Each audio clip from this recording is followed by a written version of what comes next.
So I just noticed that one of my favorite Seikos quit working. What happened to my DressKX?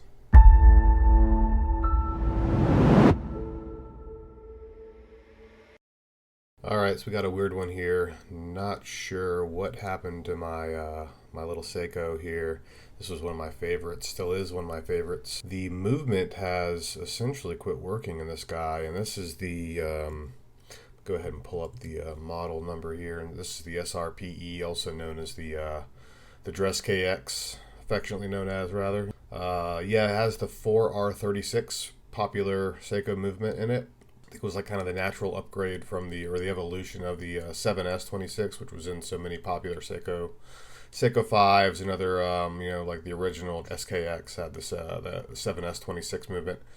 But this one, yeah, this was running so well. It was keeping within, like, I was getting like anywhere from 3 to 4 seconds a day slow. It's one of the made in Japan models. You can see down there at the bottom, made in Japan. And this thing was running so great. I love this watch.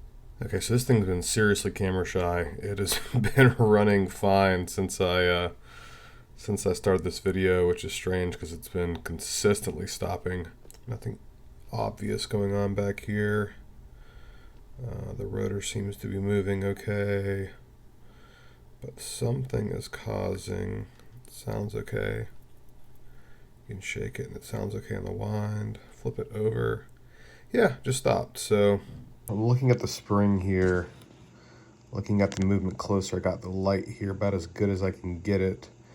And does that look out of whack? Does that spring look out of whack? I've got my one of my other Seiko 5s with the 7S26 movement in it, and it looks like it's a little smoother, maybe faster and smoother. Yeah, now that I'm zoomed in about as tight as I can get, I can clearly see there is some damage to the mainspring here. You can see it sticking out up there, that one in particular spot right there. So that's going to be the culprit, I'm sure. Probably when it gets turned over or whatever happens, that makes contact with it and completely stops the movement. If you guys know, please drop in the comments what you think could have happened here, or what the problem might be, and if this is something that's repairable, or do I just have to toss this watch? Thanks for watching, guys. Appreciate it. Look forward to hearing from you guys in the comments.